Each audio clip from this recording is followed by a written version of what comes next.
You are listening to an extended audio preview of Gnostic Chaos Magick, written by Adam Lusum and published by LLH Media.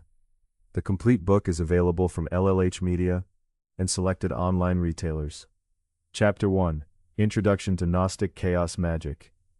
Gnostic Chaos Magick is a journey into the heart of spiritual rebellion, a bold synthesis of two potent traditions: the ancient, mystical currents of Gnosticism and the radical, experimental practices of chaos magic.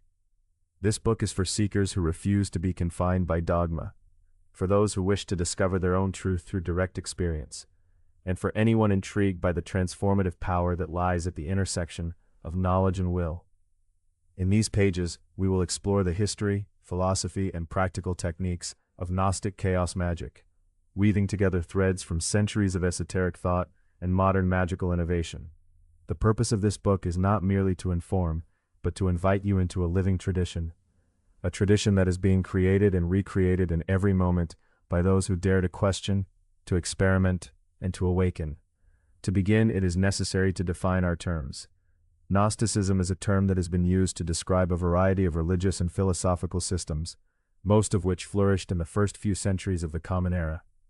The word itself derives from the Greek gnosis, meaning knowledge, not the kind of knowledge that can be taught in schools or written down in books, but a direct, intuitive understanding of the divine. Gnostics believe that the material world is flawed or even hostile, the creation of a lesser deity or demiurge, and that within each human being resides a spark of the true, transcendent God. The goal of the Gnostic is to awaken this inner spark through personal revelation, breaking the chains of ignorance and returning to the source of all being. Chaos magic, on the other hand, is a much more recent development. Emerging in the late 20th century, chaos magic is an approach to the occult that emphasizes flexibility, experimentation, and the pragmatic use of belief as a tool. Chaos magicians reject the need for elaborate systems, dogmas, or traditions, instead focusing on what works for the individual practitioner. At its core, chaos magic is about the manipulation of reality through the focused application of will and imagination. It is a path that embraces uncertainty, paradox, and the creative power of the mind. At first glance, these two traditions might seem incompatible.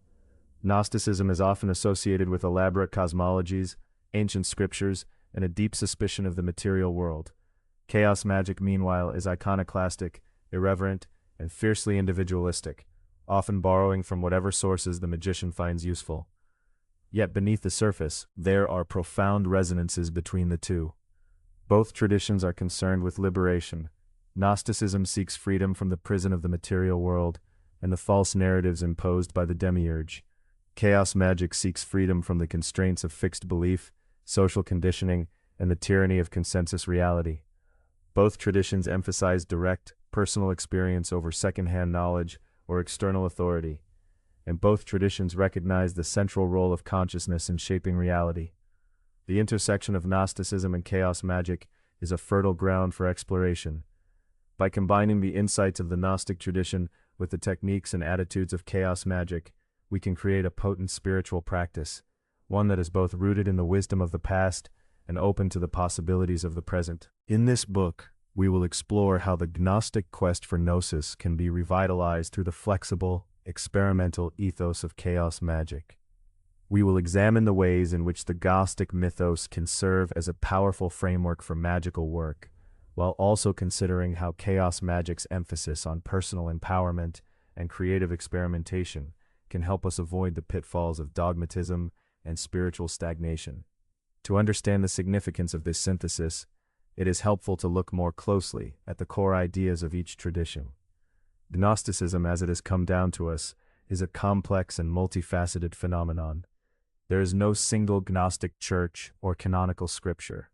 Instead, there are a multitude of texts, sects, and interpretations. Some of the most important sources for our understanding of Gnosticism are the Nag Hammadi texts, a collection of ancient manuscripts discovered in Egypt in 1945. These texts include Gospels, Apocalypses, and philosophical treatises, many of which present radically different views of the divine, the cosmos, and the human soul from those found in Orthodox Christianity. At the heart of Gnostic thought is the idea that the world we inhabit is not the ultimate reality. The material universe, according to many Gnostic systems, is the creation of a false or ignorant god, the Demiurge, who has trapped the divine spark within the prison of matter. Human beings in this view are exiles, strangers in a hostile land, and the path to salvation lies not in conformity or obedience, but in awakening to the truth of our own divine nature. This awakening, or Gnosis, is not a matter of belief, but of direct, experiential knowledge, a revelation that shatters the illusions of the world and reconnects us to the source of all being. Gnosticism is often portrayed as dualistic, setting the spiritual against the material, light against darkness, knowledge against ignorance. Yet it is also a tradition of radical freedom. The Gnostic is not content to accept the world as it is. Instead, the Gnostic seeks to pierce the veil of appearances, to question every assumption, and to break free from the bonds of the Demiurge. This spirit of rebellion, of seeking one's own truth in the face of overwhelming opposition, is one of the qualities that makes Gnosticism so compelling to modern seekers. Chaos Magick, while lacking the historical depth of Gnosticism, is no less radical in its approach to spiritual practice. Arising in the cultural ferment of the 1970s and 1980s, Chaos Magick was a reaction against the perceived rigidity and dogmatism of the ceremonial magical traditions that preceded it. Influenced by the work of Austin Osman Spare, Peter J. Carroll, and others, chaos magicians developed a system, or more accurately, an anti-system, based on the idea that belief itself is a tool, and that the magician is free to adopt, modify, or discard any belief or practice that serves their purpose. In practice, chaos magic is characterized by eclecticism, improvisation, and a willingness to experiment with different techniques and paradigms. Rituals may be borrowed from any tradition, symbols may be invented or repurposed, and the boundaries between the sacred and the profane are deliberately blurred. The only criterion for success is whether a given practice produces the desired results. This pragmatic approach has led some critics to accuse chaos magic of being superficial or nihilistic, but its proponents argue that it is precisely this freedom from dogma that makes chaos magic so effective and relevant to the needs of contemporary practitioners. One of the central concepts in chaos magic is the idea of the paradigm shift. A paradigm in this context is a set of beliefs, symbols, and practices that shape our perception of reality. Chaos magicians recognize that our experience of the world is always filtered through these paradigms, and that by consciously adopting and discarding different paradigms, we can change not only our perceptions, but our actual experience of reality. This approach is deeply empowering, but it also demands a high degree of self-awareness and discipline. The chaos magician must learn to dance between belief and skepticism, commitment and detachment, seriousness and play. When we bring Gnosticism and chaos magic together, what we find is a powerful synergy. Gnosticism offers a rich mythological and philosophical framework, a narrative of exile, awakening, and return that speaks to the deepest yearnings of the human soul. Chaos magic provides the tools and techniques to engage with that narrative in a creative, dynamic way, freeing us from the limitations of fixed dogma and allowing us to shape our own spiritual destiny. Together, they form a path that is both ancient and modern, mystical and pragmatic, rooted in tradition and open to innovation. This book is structured as both a guide and an invitation. In the chapters that follow, we will delve into the history and philosophy of Gnosticism, exploring its key texts, symbols, and ideas. We will examine the development of chaos magic, considering its influences, principles, and practical methods. We will look at the ways in which these two traditions can be brought together, creating a new synthesis that is uniquely suited to the challenges and opportunities of the modern world. And most importantly, we will provide practical exercises, rituals, and techniques that you can use to embark on your own journey of Gnostic chaos magic. Throughout this exploration, several key themes will recur. The first is the idea of awakening. Both Gnosticism and chaos magic are concerned with the possibility of awakening from the sleep of ignorance, of seeing through the illusions that keep us bound, and of realizing our true nature as conscious, creative beings. This awakening is not a one-time event, but an ongoing process, a continual questioning, experimenting, and discovering. The second theme is liberation. Gnostic chaos magic is a path of freedom. Freedom from the false narratives imposed by external authorities, freedom from the limitations of dogma and tradition, freedom from the constraints of consensus reality, but it is also a path of responsibility. True freedom is not license or chaos for its own sake, but the ability to shape one's own destiny with wisdom, compassion, and integrity. The third theme is creativity. Both Gnosticism and Chaos Magick celebrate the creative power of the mind and spirit. The Gnostic mythos is a story of divine creativity, the emanation of worlds, the birth of the soul, the possibility of transformation. Chaos Magick is a practice of creative experimentation, of inventing rituals, symbols, and beliefs that serve our spiritual needs. In Gnostic Chaos Magick, we are called to become co-creators of our own reality, shaping our experience through the conscious application of will and imagination. As we embark on this journey, it is important to recognize that the synthesis of Gnosticism and Chaos Magick is not a finished product, but a work in progress. There are no fixed dogmas or authoritative texts to which we must conform. Instead, there is a living tradition that is being shaped by each practitioner, each experiment, each insight. This book is an offering, a set of ideas, practices, and possibilities, but it is up to you to make it your own. Let us turn now to some of the foundational ideas that will guide us on this path. One of the most significant is the concept of the Demiurge. In Gnostic cosmology, the Demiurge is the creator of the material world, often depicted as ignorant, arrogant, or even malevolent. The Demiurge is not the true God, but a lesser being who has trapped the divine spark within the prison of matter. This idea is a powerful metaphor for the forces that keep us bound: social conditioning, internalized beliefs, the inertia of habit, and the limitations of ordinary consciousness. In Gnostic Chaos Magick, the Demiurge can be understood as any force, internal or external, that seeks to limit our freedom, obscure our true nature, or keep us from awakening. Another core idea is the notion of the divine spark. Gnostics believe that within each person resides a fragment of the true God, a spark of divine light that longs to return to its source. This idea resonates deeply with the Chaos Magick emphasis on personal empowerment and the creative potential of consciousness. In Gnostic Chaos Magick, the divine spark is both a symbol and a reality. It represents our innermost self, our capacity for Gnosis, and our ability to shape reality through will and imagination. The process of awakening the divine spark is central to both traditions. For the Gnostic, this awakening comes through Gnosis, direct experiential knowledge of the divine. For the Chaos Magician, it comes through the conscious manipulation of belief, the suspension of ordinary assumptions, and the cultivation of altered states of consciousness. In Gnostic Chaos Magick, these approaches come together.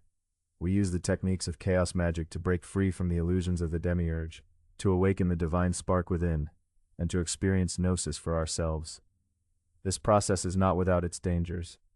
Both Gnosticism and Chaos Magick are paths of radical questioning, and there is always the risk of falling into nihilism, solipsism, or despair.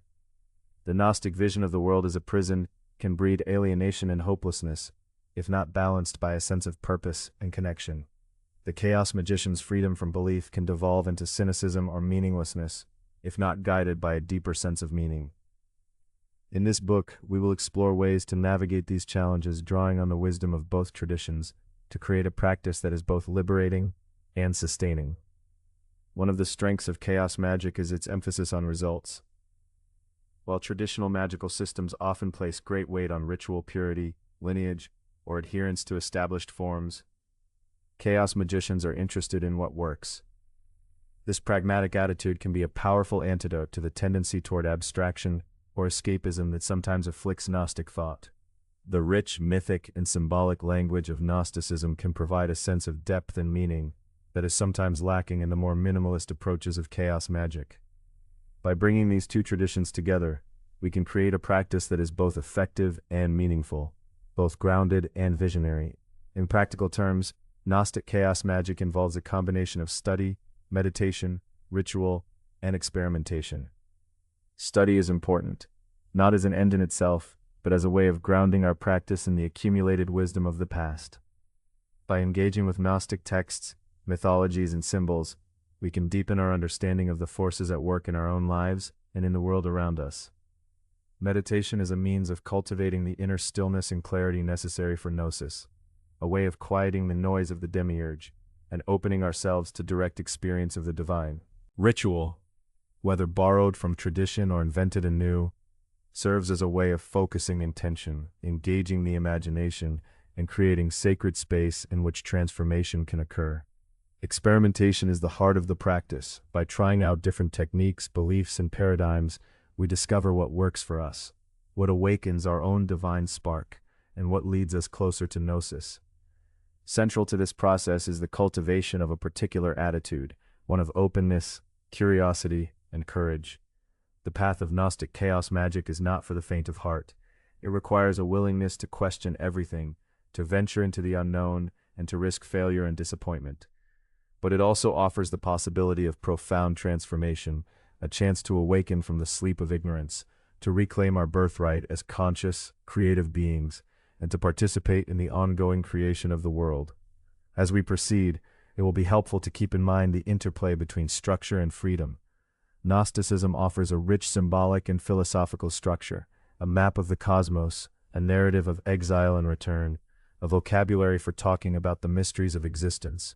Chaos Magick offers the freedom to adapt, improvise, and create, to use that structure as a launching pad rather than a prison. Together, they invite us to become both students and creators, both heirs to a tradition and pioneers of a new path. The journey of Gnostic Chaos Magick is ultimately a journey towards self-knowledge. The ancient injunction to know thyself is at the heart of both traditions. For the Gnostic, self-knowledge is the key to liberation from the prison of matter and the illusions of the Demiurge. For the Chaos Magician, self-knowledge is the foundation of magical power. The ability to shape one's own reality begins with an understanding of one's own mind. In Gnostic Chaos Magick, self-knowledge is both the goal and the method. We awaken the divine spark within by coming to know ourselves as we truly are, and we shape our experience by aligning our will with our deepest truth. This process of self-discovery is not a solitary one. While both Gnosticism and Chaos Magick emphasize individual experience, they also recognize the importance of community, dialogue, and shared practice. The Gnostic communities of antiquity were places of teaching, ritual, and mutual support. The contemporary Chaos Magick community, though often decentralized and informal, provides a space for exchange of ideas, sharing of techniques, and encouragement in the face of challenges. In Gnostic Chaos Magick, we are invited to find our own balance between solitude and community, independence and connection. In the chapters that follow, we will explore in greater depth the history and philosophy of Gnosticism, tracing its development from its roots in the ancient world to its modern revival. We will examine the core myths, symbols, and texts that have shaped the Gnostic imagination, and consider how these can be adapted and reinterpreted in the context of Chaos Magick. We will look at the development of Chaos Magick, its key figures and texts, and its central practices and techniques. We will consider the ways in which belief, imagination, and will can be harnessed to create change in both the inner and outer worlds. We will also address some of the challenges and criticisms that have been leveled at both traditions. Gnosticism has often been accused of world denial, elitism, or escapism. Chaos Magick has been criticized for its lack of depth, coherence, or ethical grounding. In this book, we will engage with these critiques honestly, seeking to learn from them rather than dismiss them. Our goal is not to create a new orthodoxy, but to open up a space for creative, critical, and transformative practice. Above all, this book is an invitation to experiment. The synthesis of Gnosticism and Chaos Magick is not something that can be handed down from on high. It must be created anew by each practitioner, in the crucible of their own experience. The practices, rituals, and techniques offered here are starting points, not final answers.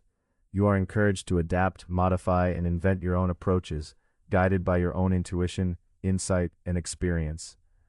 The path of Gnostic Chaos Magick is a path of discovery, and the only way to walk it is to begin. As you read, I invite you to approach these ideas with an open mind and a spirit of curiosity. Allow yourself to question, to doubt, to explore. Try out the exercises and rituals, observe what happens, and reflect on your experiences.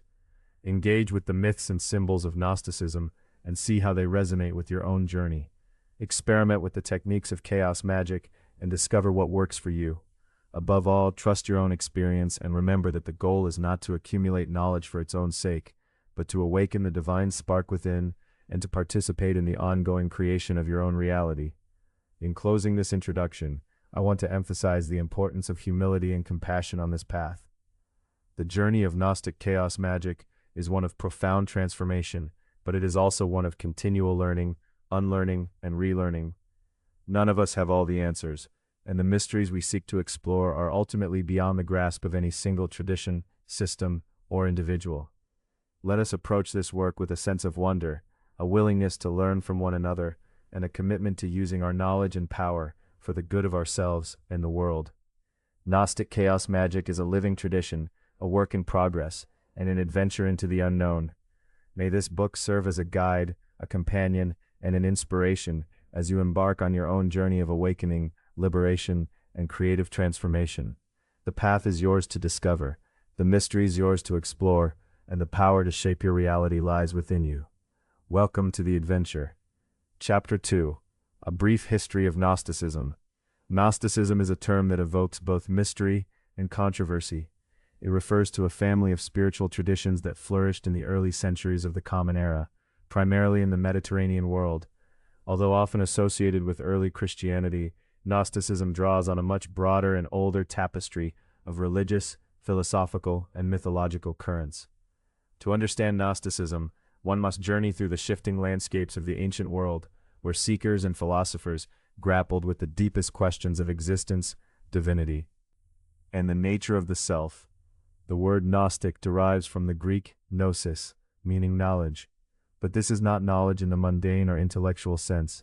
Rather, it is a direct experiential and salvific insight into the true nature of reality. For the Gnostics, salvation did not come through faith alone, ritual observance, or adherence to dogma.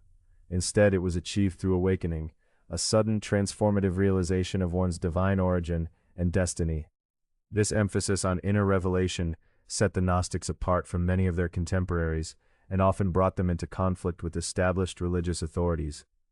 To trace the origins of Gnosticism, we must begin with the cultural and spiritual ferment of the Hellenistic era.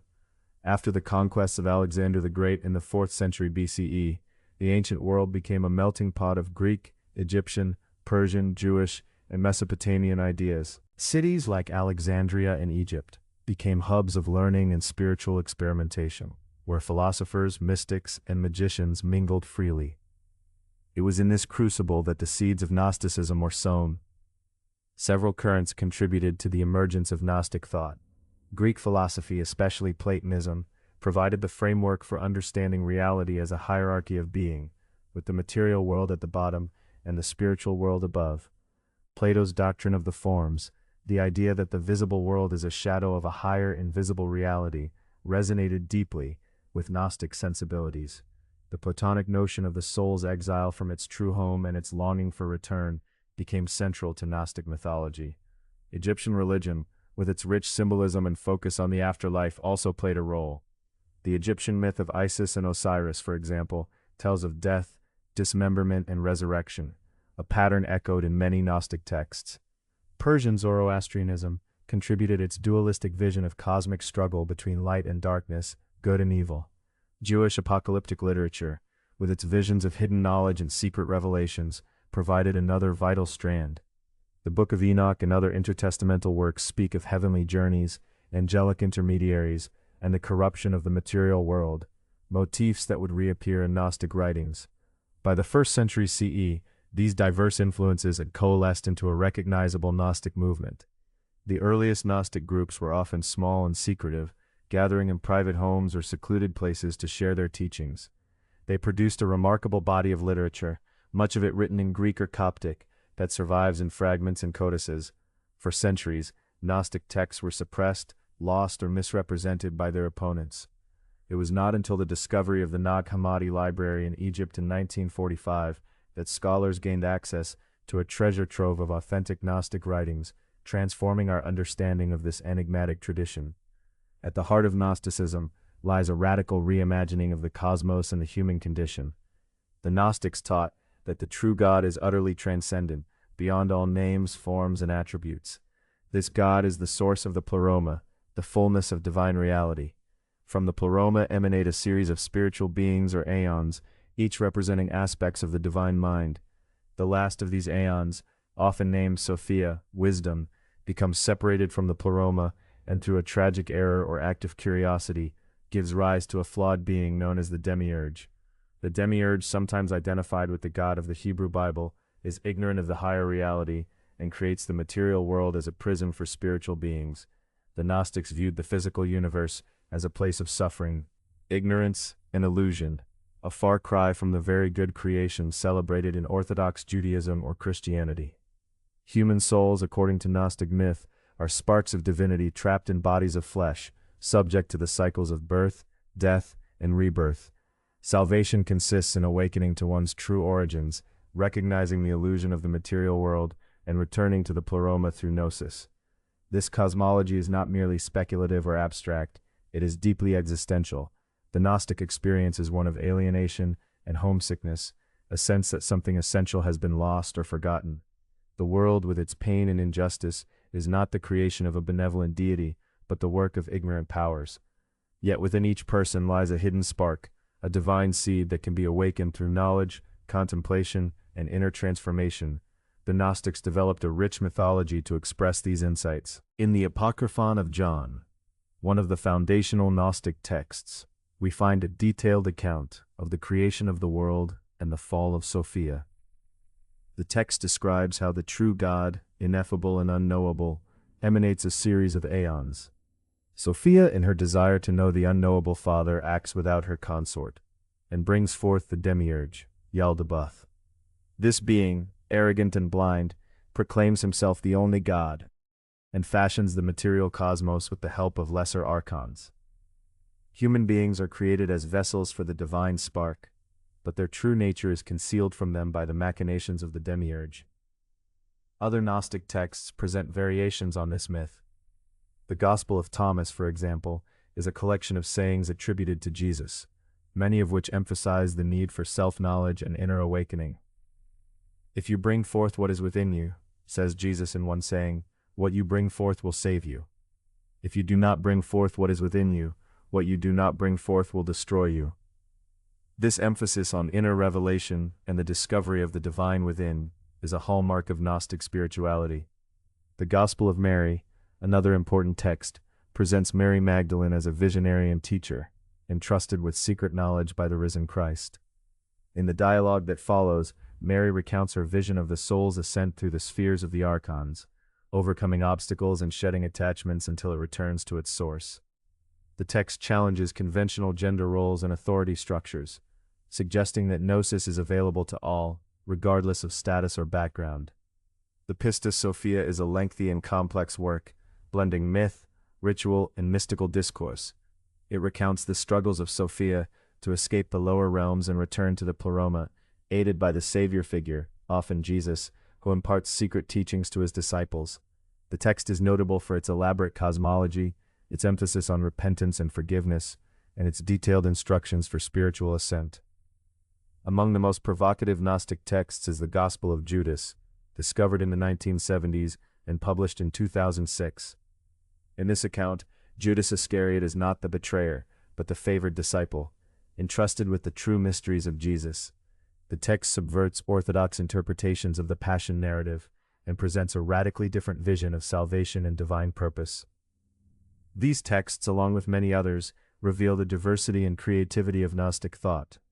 There was never a single Gnostic church or unified doctrine. Rather, Gnosticism was a loose network of sects, each with its own myths, rituals, and practices. Some groups, such as the Sethians and the Valentinians, developed elaborate systems of cosmology and initiation. Others, like the followers of Thomas or Mary, emphasized personal revelation and the inner journey. Despite their differences, Gnostic groups shared certain core beliefs. First and foremost was the conviction that the material world is fundamentally flawed or illusory, the product of ignorant or malevolent powers. Second, they believed that the true self is divine, a spark of the transcendent God imprisoned in matter. Third, they taught that salvation comes through Gnosis, direct experiential knowledge of one's origins, nature, and destiny.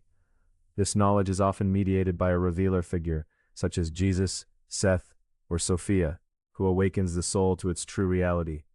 Gnostic communities were often egalitarian and inclusive, welcoming women as leaders and teachers. They rejected the authority of mainstream religious institutions and developed their own rituals, sacraments, and codes of conduct. Some practiced rigorous asceticism, renouncing the pleasures of the flesh and the distractions of the world. Others embraced a more libertine ethos, arguing that since the material world is illusory, moral rules are irrelevant to the awakened soul. The relationship between Gnosticism and Christianity is complex and contested. Some scholars argue that Gnosticism predates Christianity, drawing on older pagan and Jewish sources. Others see it as a reaction to the rise of Orthodox Christianity, a protest against the institutionalization of the faith and the domestication of its radical message. What is clear is that Gnostic texts often rework familiar Christian themes in startling ways. The figure of Jesus becomes not a suffering Savior who dies for the sins of the world, but a revealer of hidden knowledge who liberates the soul from bondage. The resurrection is interpreted not as a physical event, but as an inner awakening or spiritual rebirth. This reinterpretation brought the Gnostics into sharp conflict with the emerging Orthodox Church. Church fathers such as Irenaeus, Tertullian, and Hippolytus denounced the Gnostics as heretics, corrupters of the faith, and threats to social order. In his work Against Heresies, Irenaeus catalogues the bewildering variety of Gnostic sects and doctrines, condemning their myths as blasphemous and absurd. He accuses the Gnostics of elitism, secrecy, and moral laxity, contrasting their speculative fantasies with the rule of faith handed down from the apostles. The struggle between orthodoxy and Gnosticism was not merely theological, it was also political and social. The early church sought to define its identity, establish its authority, and maintain unity in the face of persecution and internal division. The Gnostics, with their emphasis on personal revelation and their critique of worldly powers, posed a threat to this project. Over time, the Church succeeded in marginalizing and suppressing Gnostic groups. Many Gnostic texts were destroyed, and their teachings survived only in the polemics of their enemies. The rediscovery of Gnostic writings in modern times has led to a profound reappraisal of their significance. The Nag Hammadi Library, unearthed by Egyptian peasants in 1945, contains more than 50 texts, including Gospels, Apocalypses, and philosophical treatises. These works reveal a vibrant and diverse spiritual tradition, one that grapples with the perennial questions of existence, suffering, and transcendence. They challenge the boundaries of orthodoxy and invite us to reconsider the history of early Christianity and the broader landscape of ancient spirituality. One of the most striking features of Gnostic literature is its poetic and symbolic language. The Gnostics were masters of myth and metaphor, weaving elaborate cosmologies and visionary narratives. Their texts are often enigmatic, paradoxical, and open to multiple interpretations. They employ images of light and darkness, ascent and descent, birth and rebirth, exile and return. The central drama is the journey of the soul, its fall into matter, its awakening to Gnosis, and its return to the divine source. This mythic framework served both as a critique of the existing order and as a map for spiritual transformation. The Gnostics exposed the suffering and corruption of the world, but they also offered hope, a vision of liberation and reunion with the divine. Their teachings appealed to those who felt alienated from conventional religion, who hungered for direct experience of the sacred, and who questioned the authority of priests and institutions. Gnostic spirituality is fundamentally experiential and transformative. It is not enough to believe certain doctrines or perform certain rituals. One must undergo a radical shift in consciousness, a metanoia or change of mind. The Gnostics used a variety of practices to induce this awakening, including meditation, prayer, visionary journeys, and symbolic rituals. Some texts describe elaborate initiations, in which the candidate is guided through the realms of the archons and instructed in the mysteries of the soul's ascent. Others emphasize the importance of silence, contemplation, and the cultivation of inner stillness. The Gnostic path is not without its dangers. The journey through the cosmic spheres is fraught with obstacles, powers that seek to deceive, distract, or destroy the seeker. The archons, or rulers, represent not only cosmic forces, but also psychological states, ignorance, fear, desire, and attachment. To overcome them, the Gnostic must develop discernment, courage, and detachment. The goal is not escape from the world but awakening within it, seeing through its illusions, and recognizing the divine presence at the heart of all things. Over time, Gnostic ideas spread beyond their original context and influenced a wide range of religious and philosophical movements. In late antiquity, Gnostic themes can be found in Manichaeism, Hermeticism, and Neoplatonism. The Manichaeans, followers of the prophet Mani, developed a dualistic cosmology and a rigorous ethical code, blending elements of Gnosticism, Christianity, and Zoroastrianism. The Hermetic writings attributed to the legendary Hermes Trismegistus combine Platonic philosophy with mystical and magical practices, emphasizing the unity of all things and the possibility of divine ascent. Neoplatonism, the philosophical school founded by Plotinus in the 3rd century CE, shares many affinities with Gnosticism, including the doctrine of emanation, the ascent of the soul, and the distinction between the one and the many. However, Plotinus criticized the Gnostics for their negative view of the material world and their rejection of the cosmic order.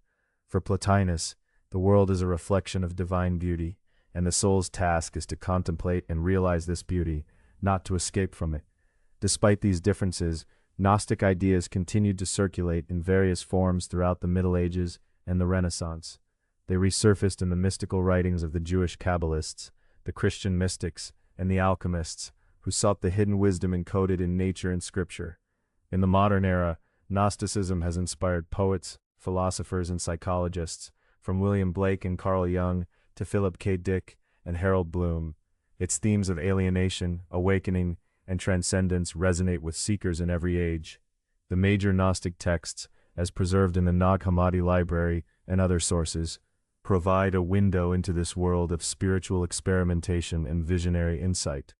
The Apocryphon of John, the Gospel of Thomas, the Gospel of Truth, the Gospel of Philip, the Gospel of Mary, the Pistis Sophia, and the Gospel of Judas are among the most important.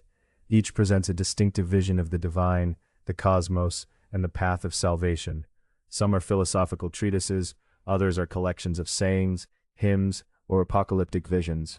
Together they constitute a rich and varied legacy, a testament to the creativity and courage of those who dared to seek knowledge beyond the boundaries of tradition. You have been listening to an extended preview of Gnostic Chaos Magick. To continue reading, visit the LLH Media Store or the book's Amazon listing.